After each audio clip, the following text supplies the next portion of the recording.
కామారెడ్డి జిల్లా బాన్సువాడ మండలంలోని కథలాపూర్ గ్రామంలో మిషన్ భగీరథ నీళ్లు రాక ప్రజలు ఇబ్బందులు పడుతున్నారు. దీంతో బైక్లపై బిందెలు పెట్టుకుని పక్క గ్రామానికి వెళ్లి నీళ్లు తీసుకెళ్తున్నారు.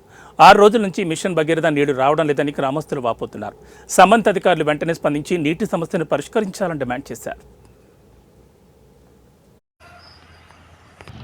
పత్రికా మిత్రులకు ఈరోజు నేను చెప్పాల్సిన విషయం ఏంటంటే, మన కామారెడ్డి ఎమ్మెల్యే కాటుపల్లి వెంకటరమణారెడ్డి గారి గురించి మాట్లాడాలని చెప్పేసి ఈ ప్రెస్ మీట్ పెట్టడం జరిగింది.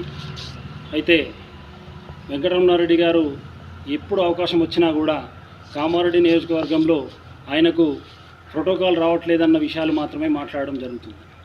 కామారెడ్డిలో అభివృద్ధి మొత్తానికే లేకుండా పోయింది. మీరు కామారెడ్డి అంశాల గురించి కూడా మీరు అసెంబ్లీలో మాట్లాడకుండా మీరు ఎంతసేపు నాకు ప్రోటోకాల్ కావాలని చెప్పేసి మీరు అదే విషయాన్ని పదే పదే మాట్లాడడం అనేది కామారెడ్డి ప్రజలందరూ కూడా సిగ్గుతో తలదించుకునేటట్టు మీరు అసెంబ్లీలో మాట్లాడుతున్నారు.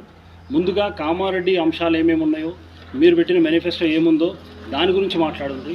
కామారెడ్డికి వచ్చేసిన తర్వాత ఒక్కొక్కరు ఏమేమి పనిచేస్తుండ్రు, ఇప్పటిదాకా జరిగిన కార్యక్రమాలు ఏమున్నాయి, మీరు గెలిచిన తర్వాత ఏం చేసిండ్రు, మీరు గెలవక ముందుకు ఏం చెప్పిండ్రు, ఆ విషయాల గురించి మాట్లాడదాము. అయితే మీరు అసెంబ్లీ సాక్షిగా మీరు మాట్లాడే విషయం ఏంది అని అంటే ప్రోటోకాల్ కావాలని చెప్పేసి అడుగుతుంది. హైదరాబాద్ పోయి మూసీ నది గురించి మాట్లాడతారు కానీ కామారెడ్డి నియోజకవర్గంలో మురికి నీళ్ళ గురించి, మురికి కాలువల గురించి మాట్లాడట్లేదు. మీరు ఎప్పుడు కూడా మీ స్వార్థం గురించి, మీ గురించి మీరే మాట్లాడుతున్నారు. మీరు ఇకనైనా కామారెడ్డి అభివృద్ధి గురించి మాట్లాడాలని చెప్పేసి మీకు హెచ్చరిస్తూ ఉన్నాం. కామారెడ్డి ప్రజలందరూ